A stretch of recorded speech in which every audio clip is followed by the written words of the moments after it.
Really excited today to welcome everybody and have our next installment of the Open House series. Today we're talking with Phil Erickson, who's a principal economist at House. Before this, he was at Amazon, and we'll be able to share a little bit of his background. But really, we want to use these opportunities to share more on what we're doing, kind of our state of the world, what is going on in the world of marketing, measurement, econometrics, and how we're trying to build this new platform and really educate everybody on how privacy changes are impacting the world of measurement and the pros and cons of different solutions. So today is a particularly interesting one where we're going to be digging into MMM, MTA, experiments, and incrementality, and really covering what is the new world of measurement, what does it look like, and what are the types of challenges that brands are calibrating to. As a quick plug, our next episode is going to be on May 1st, and Maddie will put more, I think, in the comments or in the chat here. But we're going to be talking with the SVP of marketing at FanDuel, Brian Borkowski. Amazing marketing leader, has implemented and operationalized experimentation both at Hulu and at FanDuel now, and is really world-class marketing expert who's gotten very, very deep into the world of measurement. For a quick background on me, I'm Zach. I'm the founder and CEO of House. Before I founded the company, I was a product manager at Google in privacy-safe ad targeting. I led Google's advanced analytics and attribution team for about 5 years, working with companies from Netflix, Hulu, Booking.com, from the largest companies in the world who were really just trying to get things right pre-iOS 14.5, and then afterwards it's sort of been a new adventure as we've gone down the privacy funnel. Phil, do you want to quickly introduce yourself? Love to. I'm Phil Erickson. I'm a principal economist here at House. Before coming here, I was at Amazon. My job revolved more or less around building causal modeling into software to support business decisions for the devices organization. That's where I mostly spent my time while I was there. We supported all of pricing for basically any gadget that came out of the company, as well as measuring the effectiveness of marketing and on the overall performance of the company as devices interacted with other organizations. Awesome. But before we get into the topics, I'm just curious for like the quick TLDR on your side. Why do we have so many economists at House? What is the distinction between economists and traditional data science? Oh, Zach, everybody should have economists. The it's this is kind of a newer thing, honestly. Economists in tech, and House just happens to be one of the first companies who's really leaned into using us to build products and build software products, which is a really exciting part of being here. But the sort of the training the economists get and the world that we deal with is causality.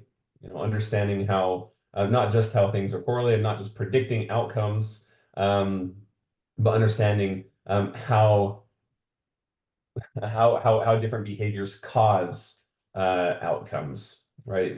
This is for marketing. How does marketing spend change and actually cause the behavior from our customers? How do price changes cause sales? How do product changes cause performance of a business? It's just this underlying fundamental idea of causality that is just really the purview of the whole economics profession. And so, if that, a lot of people think about causality, but it just so happens that economists just kind of obsess over it. Yeah. If that's really what your bread and butter is, it probably makes sense to bring an economist in.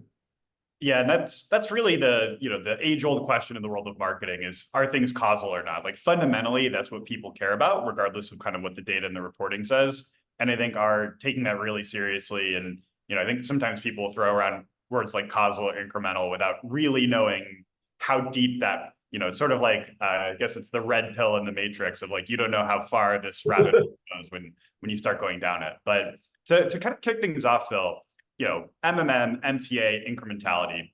What have you seen in some of the large organizations that you've worked with? And I'm also happy to share some of my perspective here as well. Like, what are the types of tools people are using? What size do different types of solutions make sense for? Yeah, sure. I mean, with what it comes down to is the larger companies are going to be using all of them.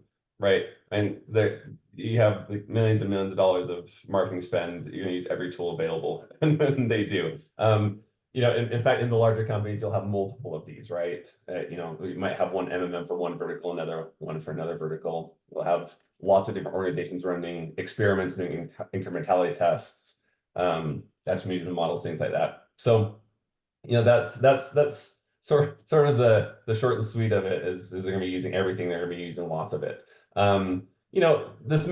These tools make sense for most companies that have any sort of substantial marketing spend. You want to make sure that you're using it optimally. Just being able to improve the performance of your spend by a few percentages can really have like a demonstrable impact on your bottom line as well as the performance of your company in general.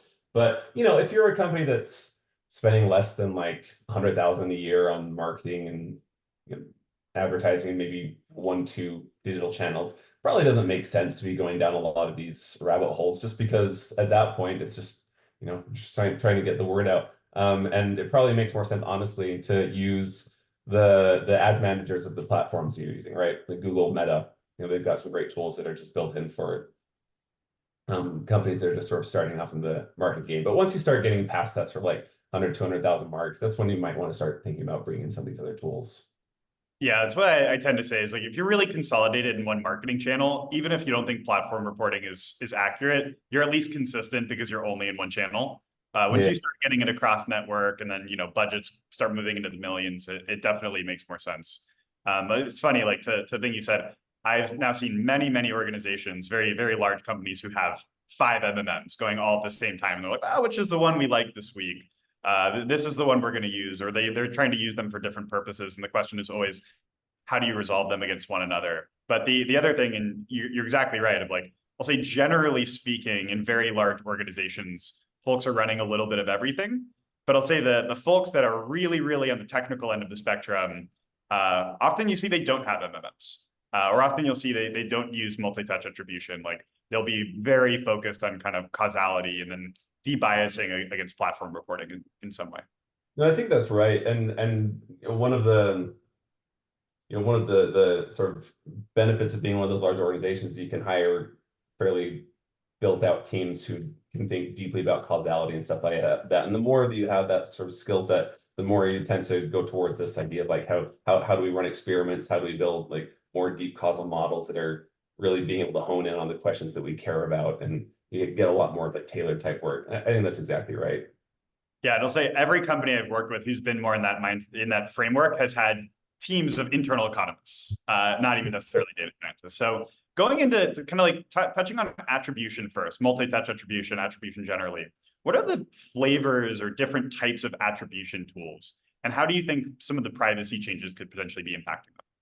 Yeah, attribution models are really interesting. They sort of started off in this world of like single touch attribution model, either like last touch or first touch. The idea being like if the last thing that somebody saw before buying a product, or last thing that somebody clicked on before buying a product was this one ad, then you say that ad caused the purchase, right? That's a last click. Or you have a first click where you say, hey, whatever the first ad they clicked on in some, range of time. If it's 30 years ago, we don't count it, but it's like Yep. within a reasonable amount of time. The first ad you clicked on, that's the one that we're going to attribute the sale to. That's what we call first click attribution.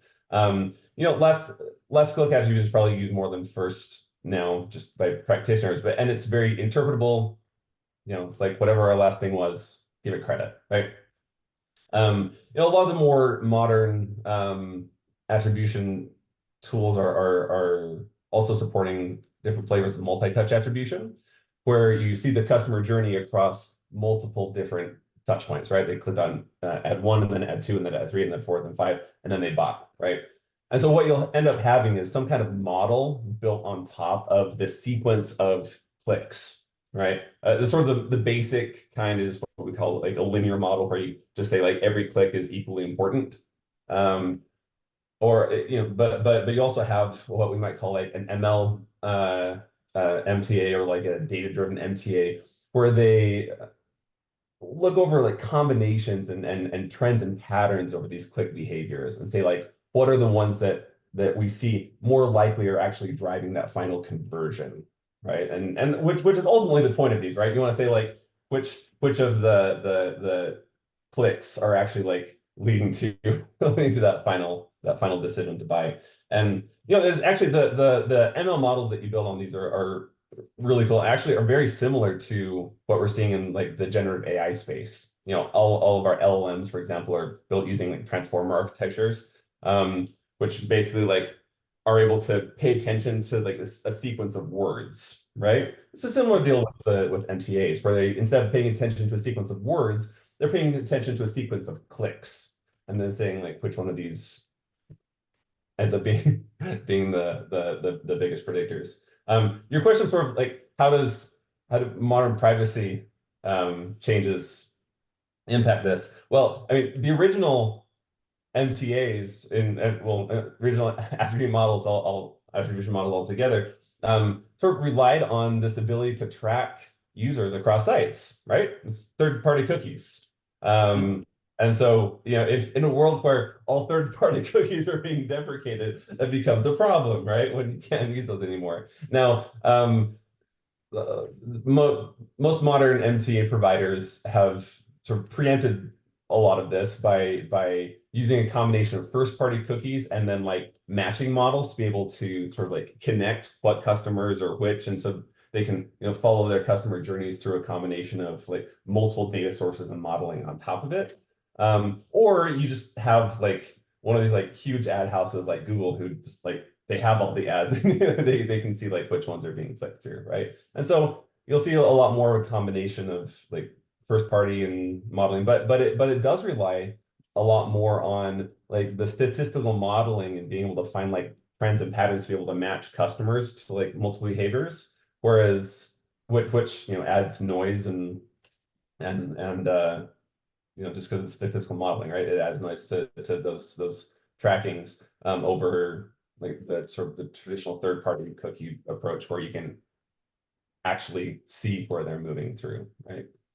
Yeah, I think that's exactly right. And even like, this is a little bit of a bonus. This wasn't what we bargained for today, but even like when I was working on like conversion lift implementation at Google, still heavily relying on, being able to match users to treatment and control groupings off of cookies or off of some resolvable, like whether it's a conversion API of how you map that back to a user impression.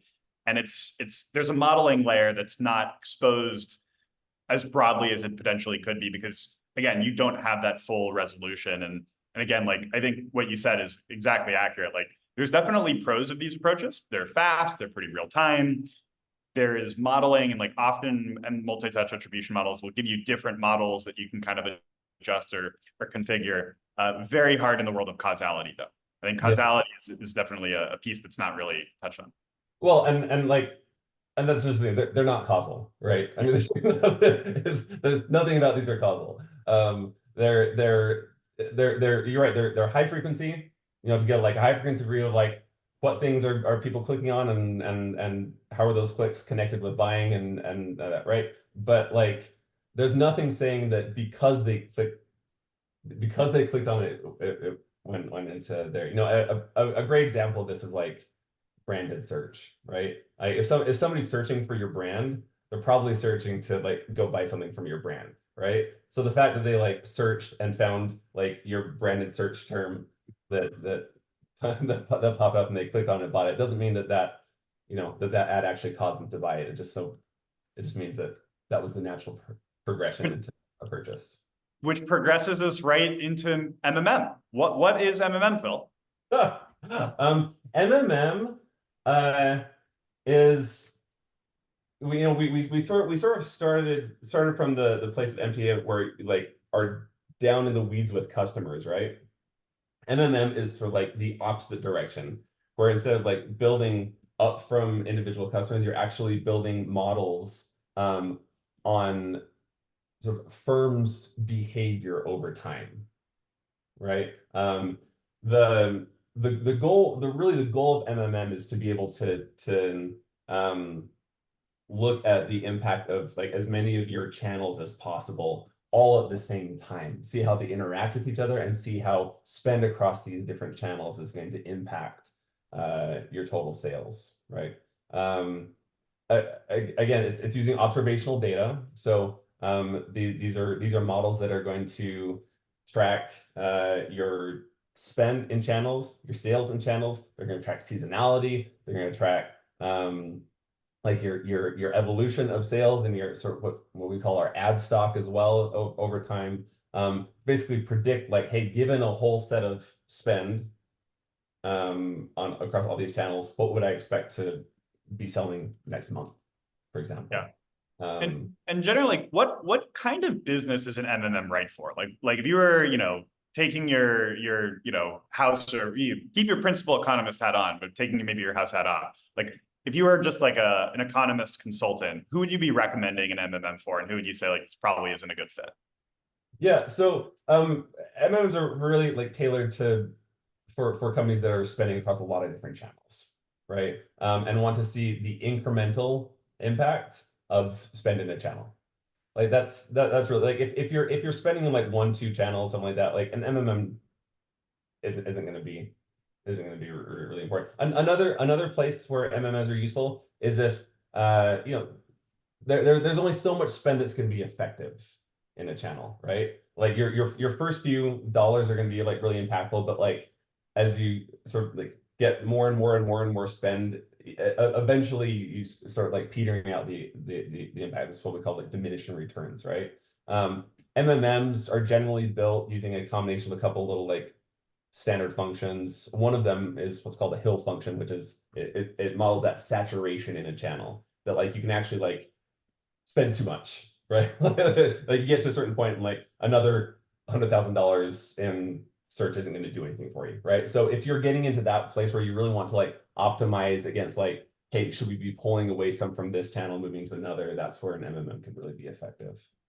How do you know if that saturation function is correct or not? Like, how, like, what are like, kind of going into a little bit of like the pros and the cons, but like, great, you've returned something from a model. All right, now what? Yeah, well, I mean, that's the million-dollar question, isn't it? Are these actually working? So the kind of the best thing that we've got right now for most of these models, and it's not awesome, but it's what we've got is like how well do they predict sales, right?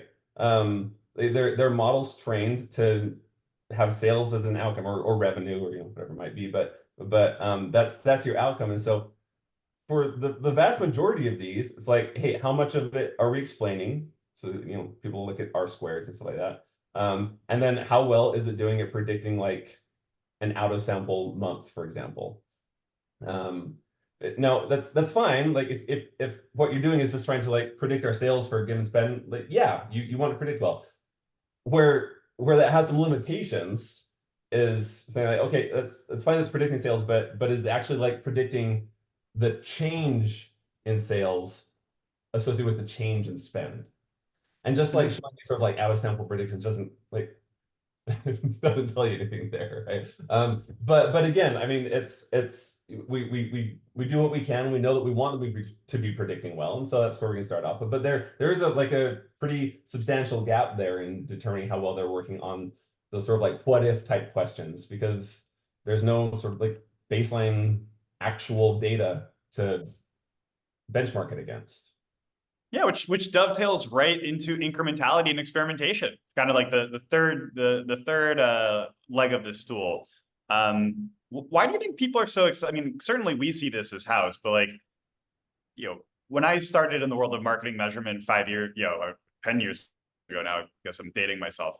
I was one of the very, very early people like working with, Elmar and Randall on ghost bids at Google and incrementality infrastructure, getting like conversion lift off the ground.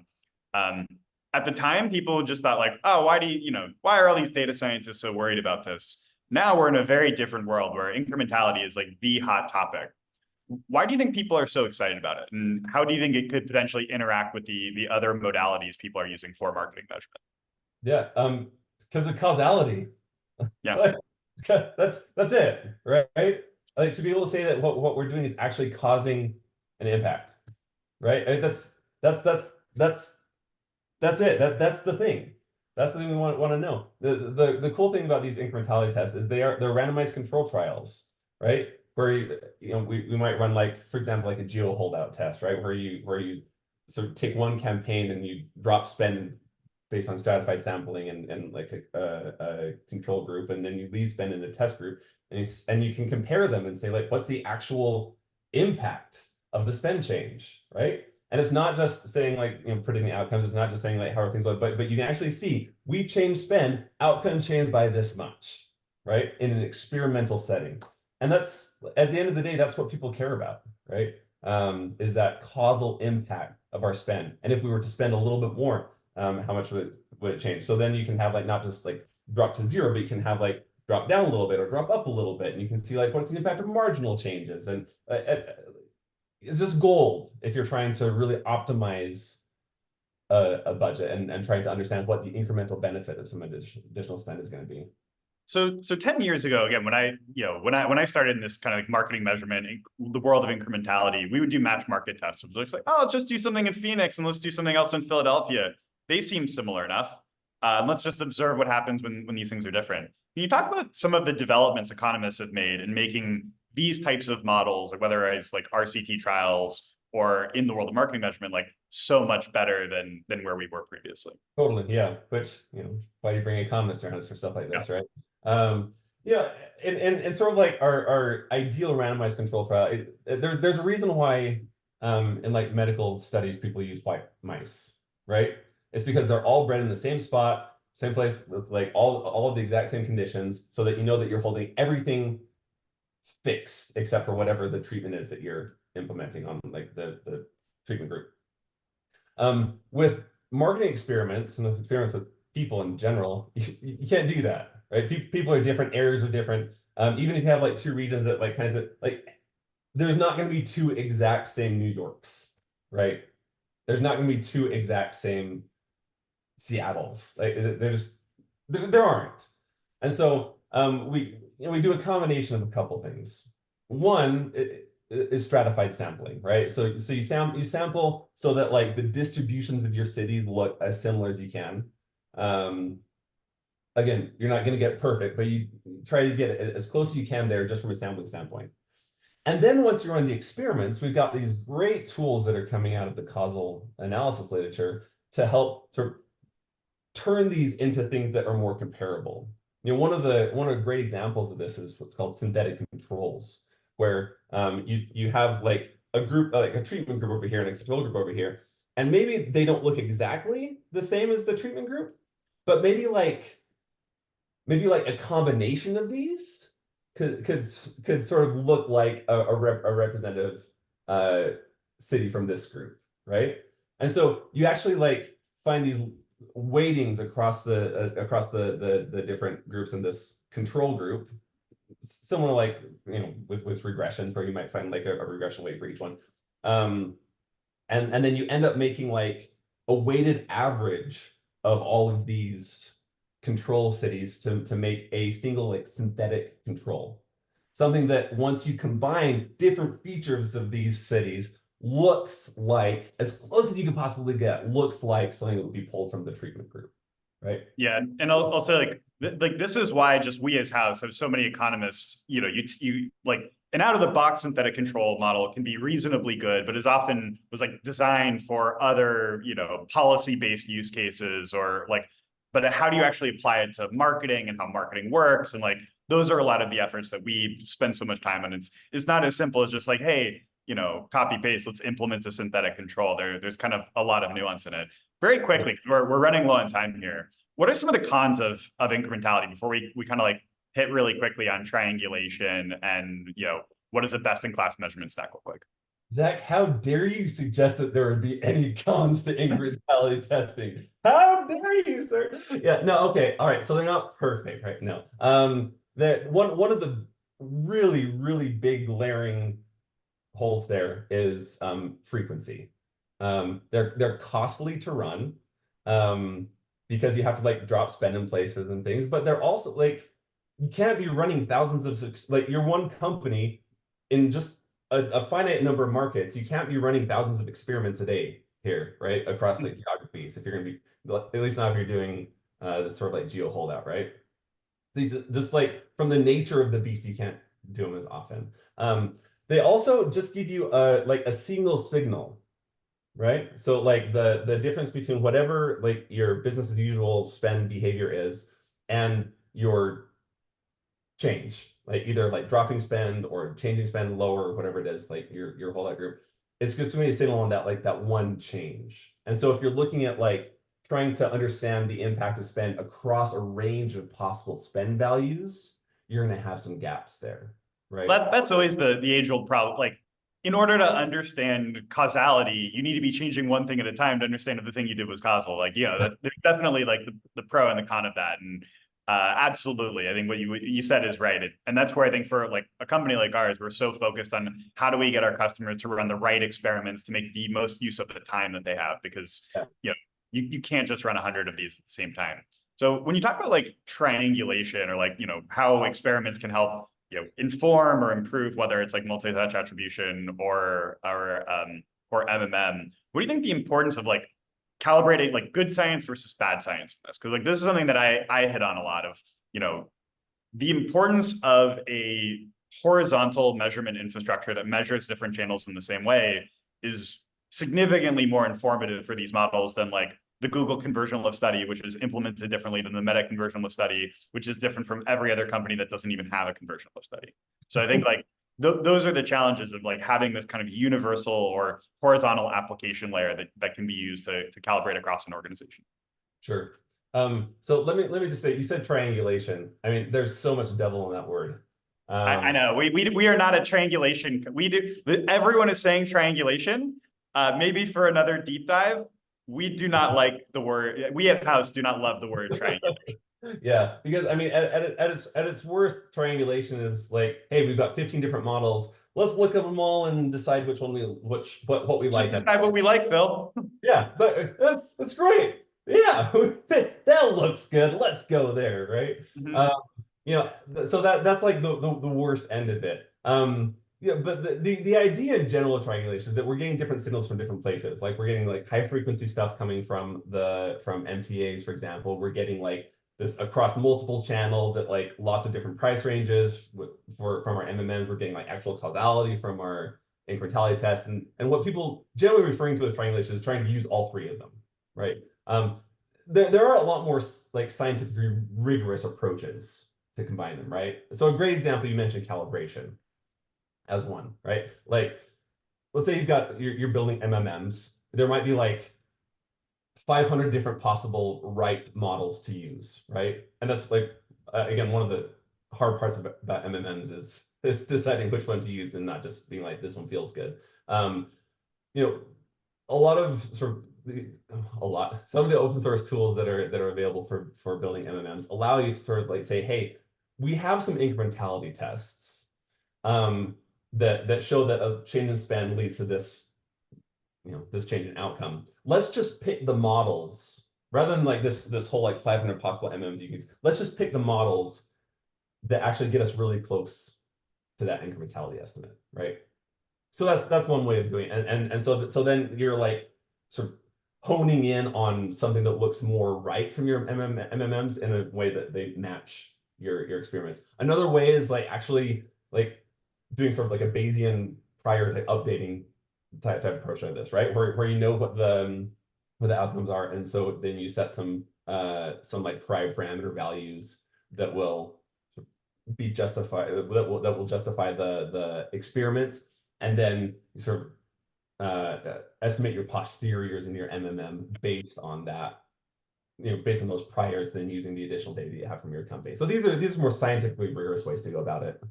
Well, Phil, as expected, 30 minutes was not nearly long enough. We were joking before that this should have been an hour or potentially several, but to kind of wrap up quickly, again, thanks everybody for joining. For folks who are interested, Maddie put it in the chat, but like we have an open house demo where we're going to share more on what we're doing, April 18th at 11 a.m. Our next webinar is going to be with me and Brian Borkowski from FanDuel at May 1st at 10 a.m. Really, really awesome, because a lot of what we're talking about conceptually here is what is going to be moving into practical, how does an organization actually do this? And in our going over quite a little bit in just bonus time, because Phil and I have a few extra minutes, we're going to go through some of the questions that folks have asked. how do you best leverage all methodologies and triangulation? I think we were just kind of touching on this, but I think the concept of using kind of calibration methods and how you calibrate using again kind of horizontal infrastructure across different marketing channels, and then using that same method of calibration, I think becomes really, really important because you can have those kind of like pervasive causal estimates that are backed by the same underlying models that enable you to have like a cross network resolution where you can say, hey, this is the general effectiveness with Meta, but this is the general effectiveness with connected TV. But anything else you'd add there? No, I think that's right. I mean, anything that yeah, and any way that you can move away from just like judgment calls on your modeling to being data driven, especially data driven that's like rooted in causal estimates, like gold standard causal estimates, the better you're going to be. Yep, and the value of that too is just like even if the framework is not exactly perfect, being consistent is the piece that is very, very important because it's so easy to just be like, oh, I like this one, and that's why we do see companies that have 4 MMMs running at the same time. They're like, which one do I like this month? What are some of the best practices for CPG to effectively measure? I'll kind of go first. It's capturing all of your sales. It's making sure your omni-channel sales, kind of CPG estimates are all brought in. Depending on the size of the CPG brand, if you have the statistical powering, the spend relative to changes in product output, and then the amount of sales that you guys are driving, you'd be able to power kind of these incrementality tests and then wrap in other models as well. But I think making sure you have good coverage of your sales data is really important. If a lot of the sales take place on direct to consumer, or they take place in Target, or they take place in Walmart, making sure that your largest channels are affected, because some of the smaller presences, yeah, like Zach and Phil's regional supermarket chain in the Bay Area where I'm located, like that might not be a material aspect, but making sure that enough of the sales are being covered by those marketing activities, I think, is critical. But anything else from your end? No, yes, I support it. When faced with 2 MMM models demonstrating strong predictive performance on both training and test data sets, exhibiting significantly different coefficients, how do you suggest determining which one to use? Great question. What do I like better? What sounds better today? Yeah, no, I mean this is what we were talking about was trying to be data driven, right?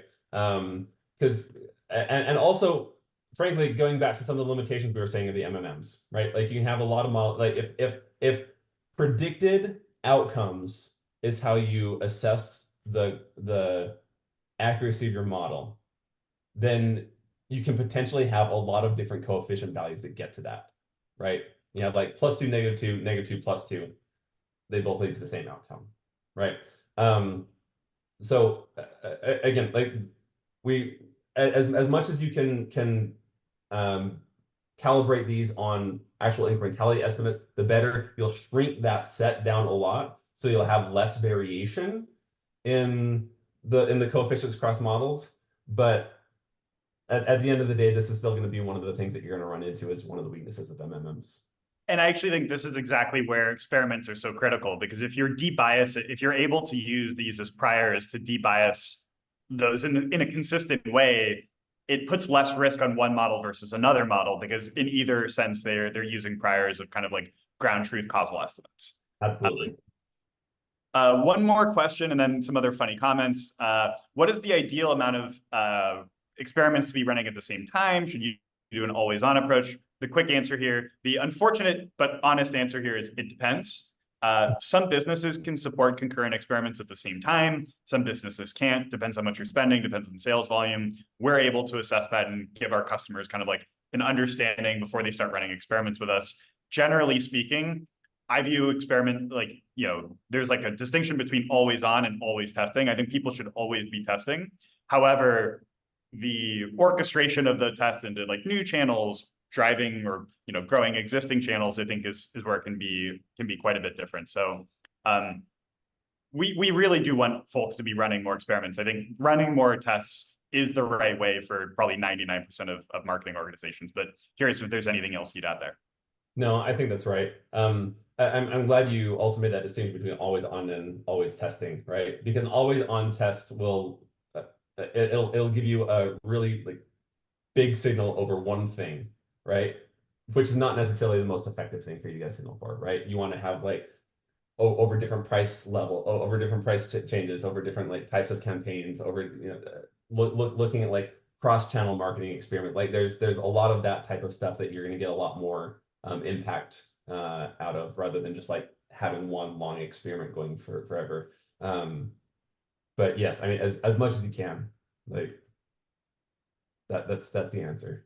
Yeah, the last comment I have on this is make this 90 minutes easy. I agree. We did not, if you were to say like how much did Phil and I touch on the things that we would probably want to touch on? We are 1 inch deep in the Pacific Ocean right now. So there is a very long well to go down, and excited again for for these types of events and being able to dig in deeper. We'll take that feedback and do more here. But thank you for joining, Phil. Thanks everybody for joining today.